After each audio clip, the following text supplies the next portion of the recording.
32 teams in 32 days. This is episode 29, the Tampa Bay Buccaneers episode. Let's welcome in David Harrison, host of Locked On Bucs. David, what's going on? Hey, I appreciate you having me on. Anytime, and anytime we get to talk about the Super Bowl champions, it's a good day. What a year, right? Super Bowl champs. So, talk to me about the whirlwind of emotions you had throughout January and February. Underdogs in the last three playoff games. Just talk to me a little bit about it.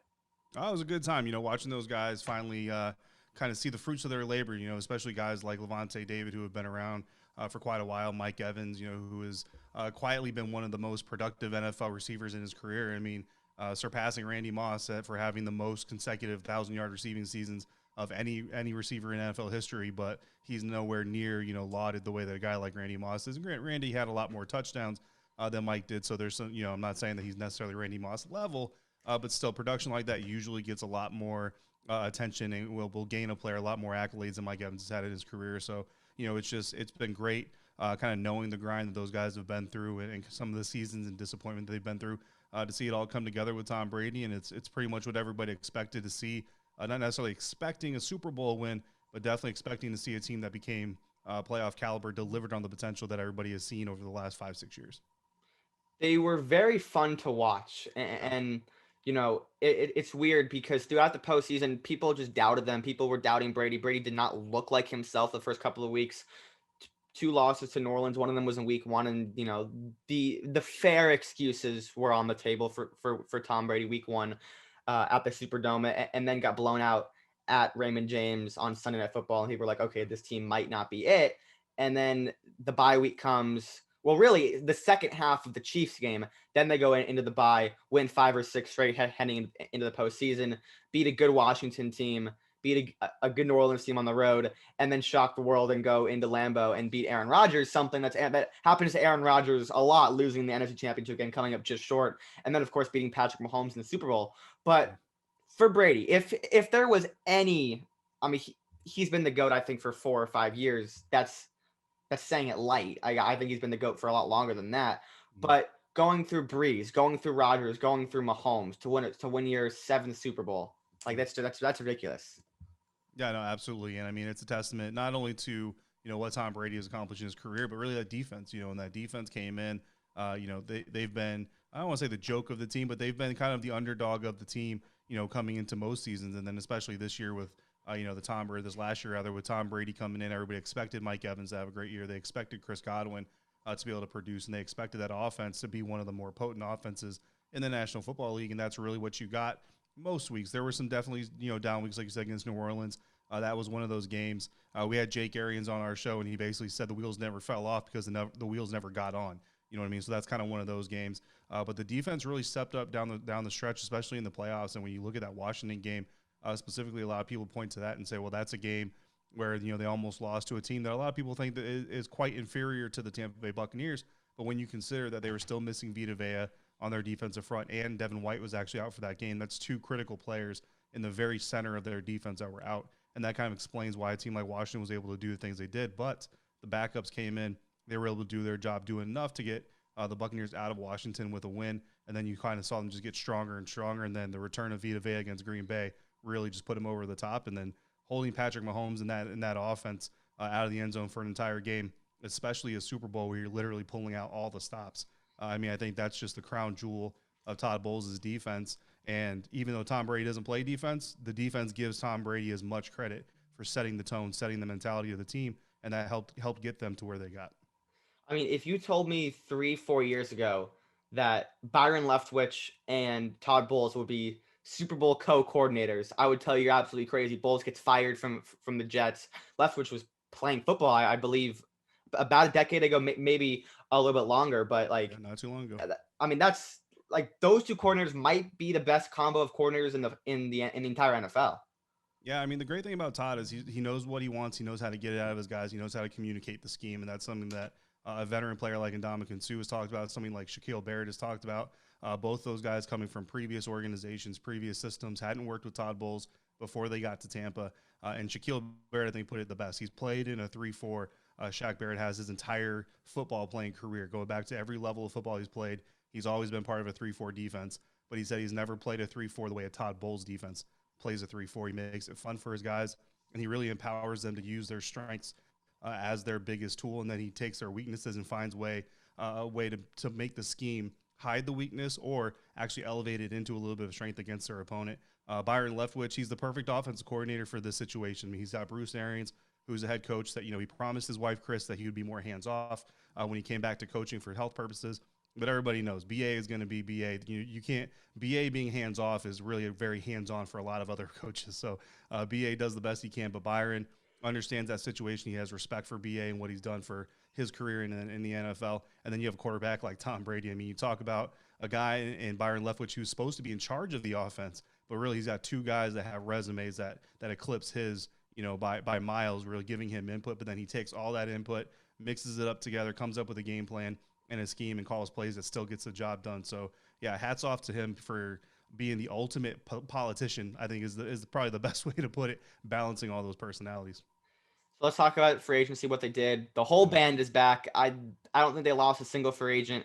Let's start with the big guy in the trenches, Shaq Barrett. They got a steal of him in 2019, and as a Bengals fan, it still upsets me that the Bengals let him walk out of the building without a signed contract back in March of 2019. Barrett then goes berserk the next 2 years, and I think he was the MVP of the Super Bowl. He gets 4 years, $68 million. He wanted to come back. He did come back. How relieving was this to get it done? It was great because, Shaq Barrett was honestly the biggest concern going into the offseason. He's a guy who's earned a lot of money. He's earned the opportunity to go out there and seek a lot of money for his family. He's got a lot of kids. He and his wife actually just welcomed their newest child to their family just recently. So, he's got a lot of people to look out for. And then, he just earned the right to go and do that. So nobody really would have blamed him for going out on the open market to find out how much money he wanted. But he made it clear that he wanted to come back. And it's almost an agent's worst nightmare to hear their client on national television over and over again saying that he wants to come back as badly as he did. But Shaq he's a guy that wears his emotions on his sleeve. You know what I mean? We had the honor of talking to him on the Locked On Bucs podcast when he first signed with Tampa, and he was just so overjoyed to be with the team that wasn't guaranteeing him snaps, wasn't guaranteeing him a starting job. All they were guaranteeing him is an opportunity to go out there and prove himself and prove that he deserved to be on the field when the game started and then stay on the field when the game was on the line, something he never got in Denver and knew that he was never going to get in Denver behind Chubb and Von Miller. So he came to Tampa looking for exactly what he got. Now he's a Super Bowl champion, but this one means a little bit more to him because he was on the field to fight for it the entire time, on the field to stop Patrick Mahomes and defense the entire time, not just a specialist. Couldn't be happier for him, you know what I mean? And it's crucial for that defense to have that presence out there because now opposing offenses know when they come back in 2021, this isn't a defense that you can just look at the tape and figure out what they're doing and stop them because they're literally attacking you from every level of the defense, from every side of the field. So something is going to be weak, and that's where they're going to attack you. Yep, and again, a huge seal that they got in 2019. Yeah. Gets what, 15 sacks in 2019. Yeah. Similar last year, but again, the playoff performance, he was great against Green Bay, even better against Kansas City. And again, I thought so. My obviously Brady threw the 3-4 touchdowns, was the quarterback, won the MVP. But I think Shaq Barrett was the best player on the field for the entire game. Yeah, you can make that argument, you know what I mean? But then Devin White was also running around the field. I think at the end of the day, if coaches were eligible for the MVP award, I think Todd Bowles would have walked away with the MVP award, just the way he schemed that defense. I don't think Patrick Mahomes has ever seen two cornerbacks leave their assignments and blitz like he did against the Buccaneers on Super Bowl Sunday. And it worked. It threw him off his timing.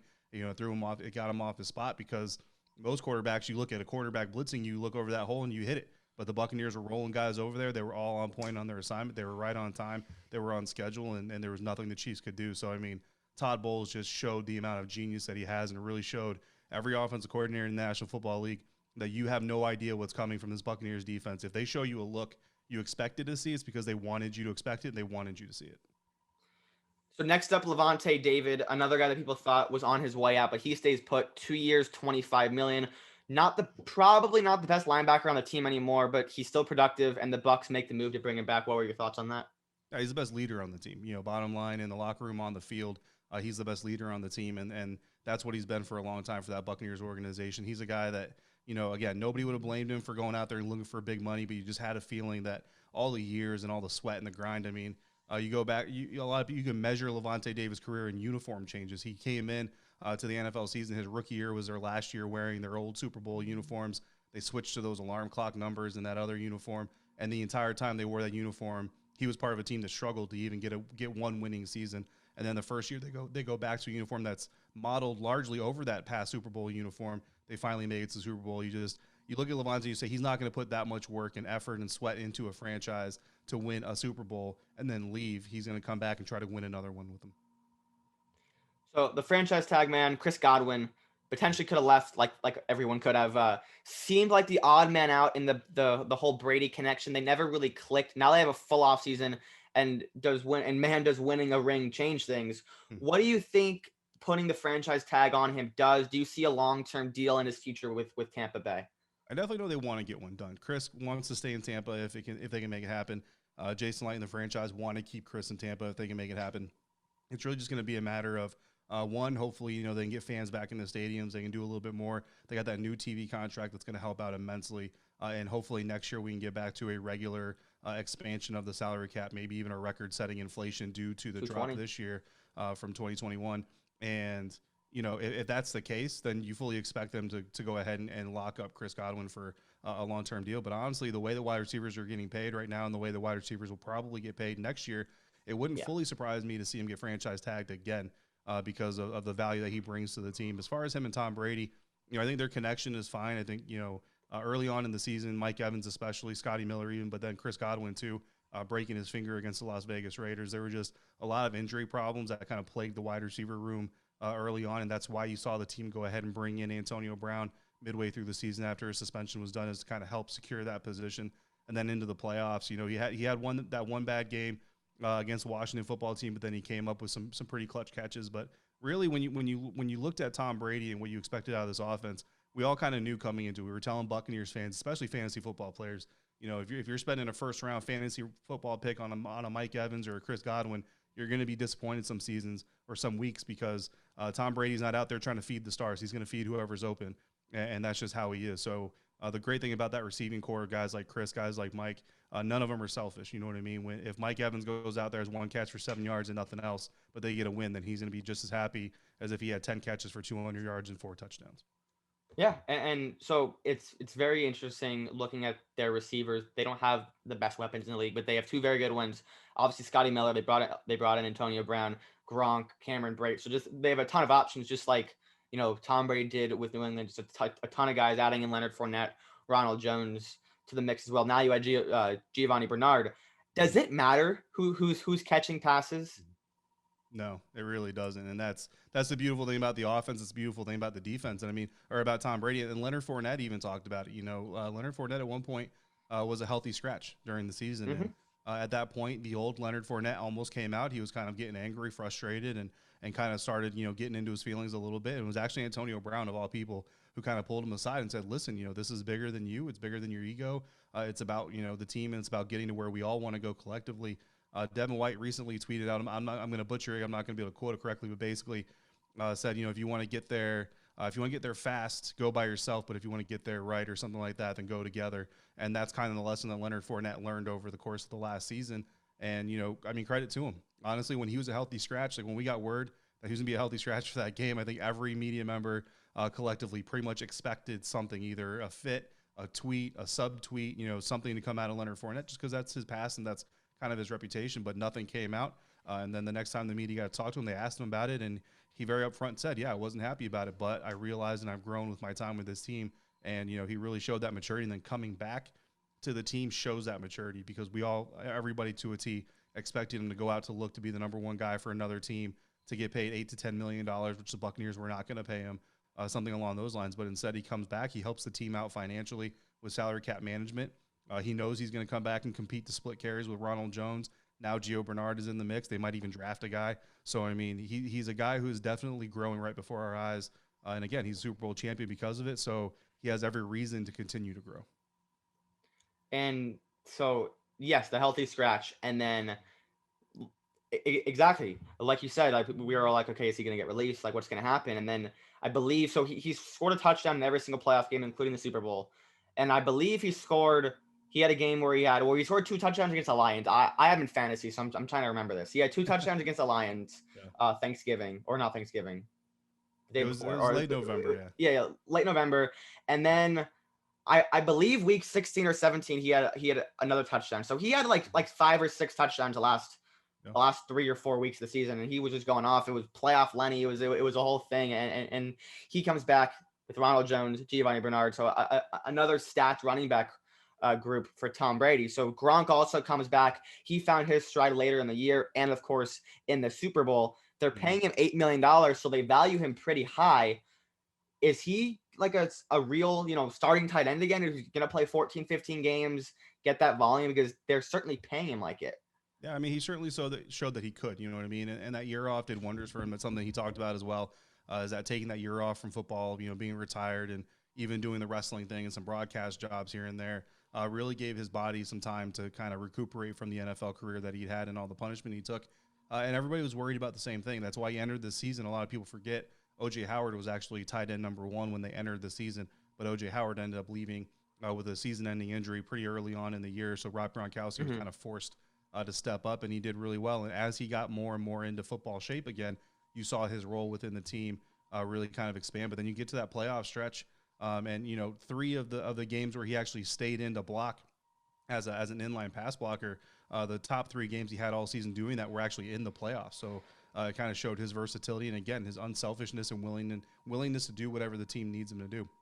Now OJ Howard is on track to come back for the 2021 season. So if he's fully healthy and if he's been able to retain the playbook and do his studying and watch through mental reps and all that stuff, and if they get a full training camp and maybe some preseason games, then I think you can probably expect to see O.J. Howard really kind of be that tight end 1. But whenever Rob Gronkowski is on the field, everybody's going to know where he's at because he and Tom Brady have too big of a history for a reason, and you can't ignore it. So this roster was absolutely fantastic last year. It looks the same this year. Do you believe they have a better chance to go back to back than the Chiefs did last year? I believe they have a better chance than the Chiefs did. Yeah, I mean, they say the only thing harder than winning a Super Bowl is winning 2, and I truly believe that. And it's going to be hard. There's a lot of young guys on this roster, and usually that's kind of where you see the cracks in the foundation is the young guys. They kind of get comfortable. You look at Devin White, for example, and I'm not saying I expect him to kind of come in with a one-off mentality or anything like that, but he's been in the NFL 2 years and he's already a Super Bowl champion. Whereas guys like Mike Evans, Levante David, like we talked about, have been doing this for a decade or close to a decade or a decade plus before they even got their first sniff at a championship. So it's easy when you're a young guy in this situation to kind of think, man, this is just how my career is going to go. It's just how it's going to be. I'm going to be a competitor. And sometimes you kind of forget all the grind, all the work that it takes. But this coaching staff has already been doing a great job. Basically, once the boat parade ended, Bruce Arians stopped calling them Super Bowl champions, and he said this 2021 team hasn't done a thing yet. And he used an expletive that I won't use, but he said this team hasn't done anything. That the 2020 Buccaneers, that's a thing of the past. This is the 2021 Buccaneers, and the 2021 Buccaneers haven't won anything. They haven't even played a game yet, and that's the approach he's taking. The coaching staff is taking, and Tom Brady's going to come in hungry. It doesn't matter if Tom Brady gets 15 Super Bowl wins. He's going to want that 16th just like he wanted his first. So they have enough leadership, and they have a more complete roster. Kansas City didn't have the greatest defense when they won Super Bowl the first time in the first place, and their defense didn't get a whole lot better moving forward. So you saw that during the regular season with some close games against teams like the Falcons and Panthers, who didn't even make the playoffs because coaches know how to scheme against you and game plan against you. I think that's what you saw in the Super Bowl. Again, with the Buccaneers having strengths at every level and every group on their roster, it's going to be harder to stop them, even though you're going to see the same team 2 years in a row. Brady's been asked all the time. He's like, "What's your favorite Super Bowl?" He's like, "The next one, right?" And Exactly. it makes sense. He wants the 8th. He wants to get to his 11th Super Bowl, Yep. I believe. Yeah, he's 7-3. Yeah, 7-3. So he wants to get to his 11th Super Bowl, and that's crazy. But Yeah, it is crazy. there's still time to improve the roster. The Bucs have all their draft picks. They didn't make any trades. They have all their draft picks, and that's crazy because we see teams like the Seahawks who just barely made the playoffs, got bounced in the first round. They have 3 draft picks and they don't have a first round pick. So the Bucs picking at 32, 64, 95, and 137 as their main picks. They have everything.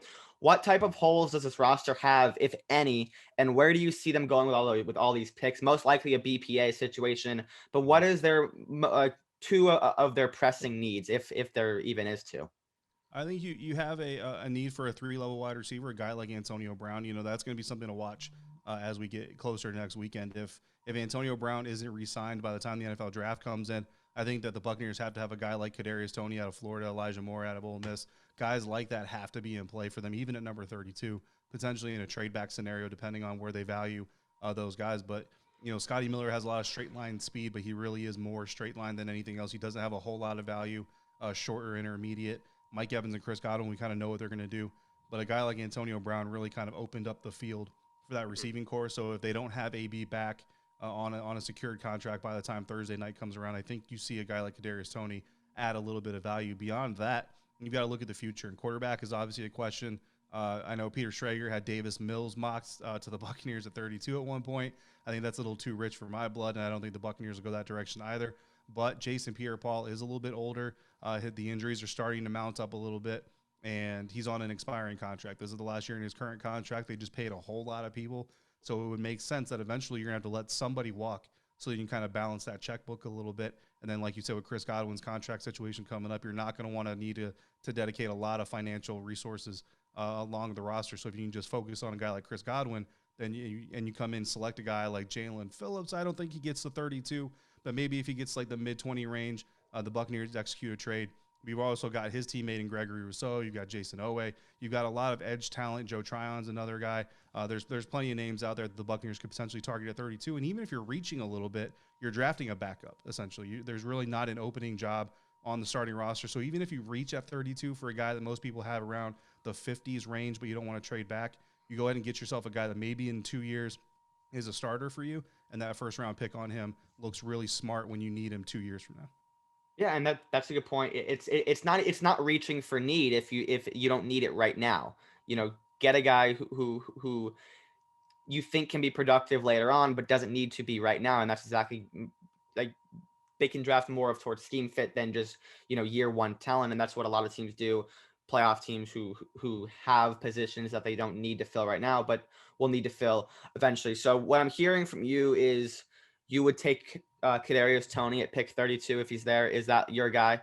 Yeah, I mean, if Antonio they don't Brown doesn't resign and Kadarius Toney's still there at 32, I would probably pull the trigger on that. I think there's enough edge talent later in the draft. There's also, it kind of depends on how the board falls too. I mean, if Azeez Ojulari somehow is there at 32, if Jalen Phillips is somehow there at 32, maybe I take one of those guys and look deeper into the draft for wide receiver because it is a deep class. But I always kind of feel like when you're a contending team, you need to bring back the strengths that your roster had before you address other situations. And missing AB, even though you have Mike Evans and Chris Godwin, AB was an important part of that offense. So getting another receiver on the roster that can do some of the things he did compared to what Scotty Miller does with straight line speed would be extremely valuable.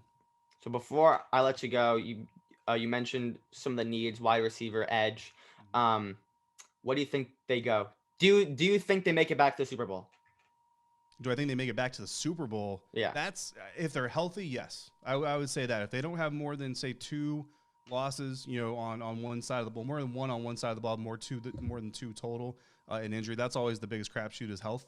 Then yeah, I think they definitely have a shot at making it back to the Super Bowl. All right. David, thanks so much for coming on. Yeah, absolutely. I appreciate you, Jake. Make sure to follow David on Twitter at dharrison82. Thank you guys for listening and watching this episode of 32 Teams in 32 Days. Only a couple more left. I'll catch you in the next one.